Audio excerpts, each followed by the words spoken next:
Praise the lord ఎరుబడి అందరికీ మరణాత. ఏంటండి, మీకున్న సమస్య నుంచి బయటపడడానికి అన్ని మార్గాలు మూసుకుపోయాయా? అష్ట దిగ్బంధనంలో ఉన్నారా? అయితే ఇది వినండి. దేవుడు ఇశ్రాయేలీయులను ఐగుప్తు నుంచి విడుదల చేసిన తర్వాత వారిని మోషే ద్వారా పాలు తేనెలు ప్రవహించు దేశానికి నడిపించుకుంటూ వెళ్తాడు. వారు ప్రయాణం చేసుకుంటూ వెళ్తున్న దారిలో ఎర్ర సముద్రం అడ్డం వచ్చింది. మరి దాన్ని దాటుకుంటూ పోలేరు కదా. వెనక తిరిగి చూస్తే ఐగుప్తు రాజైన ఫరో 600 రథాలను సైన్యాన్ని వేసుకొని వీరిని చంపడానికి త్వరపడి వస్తున్నాడు. ముందు చూస్తే నుయ్యి, వెనక చూస్తే గొయ్యి. ఆ 600 రథాలు వెనక నుంచి వస్తుంటే భూమి అంత దత్తరిల్లిపోతుంది. మోషేని తిడుతున్నారు, మమ్మల్ని చంపడానిక నువ్వు నీ దేవుడు ఇక్కడ మమ్మల్ని తీసుకొని వచ్చారు అని.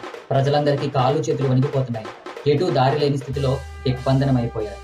వెంటనే మోషే దేవుడి వైపు తిరిగి, దేవా దారి చూపించు అని చెప్పి మొరపెట్టాడు. దేవుడు అంటున్నాడు, మోషే ఎందుకు నాకు మొరపెడుతున్నావు, సాగిపోండి అని అన్నాడు. వెంటనే దేవుడు ఇలా అన్నాడు, మోషే నీ చేతిలో ఉన్న కర్రను తీసి నీటి మీద కొట్టు అంటే ఆ కర్రను తీసుకొని నీటి మీద కొట్టాడు. వెంటనే మోషే కొట్టిన చోట సముద్రం పాయలుగా విడిపోయింది. అలా విడిపోయిందంటే ఆ సముద్రం ఒక దారిగా ఏర్పడి అటు ఇటు గోడల్లాగా నిల్చున్నాయి. ప్రజలు దేవుని స్తుతి చెల్లించుకుంటూ ఆ దారి గుండా వెళ్ళిపోయి అవతలికి చేరిపోయారు. వెనక వస్తున్న శత్రు సైన్యం అందరూ ఆ సముద్రం మునిగిపోయారు. చూశారా మిత్రులారా, అన్ని దారులు మూసుకుపోయిన ఇశ్రాయేలు జనాంగానికి దేవుడు సముద్రాన్ని సైతం పాయలు చేశాడు. ఇప్పుడు అన్ని దారులు మూసుకుపోయిన నీ కష్టానికి దేవుడు దారి చూపించడా?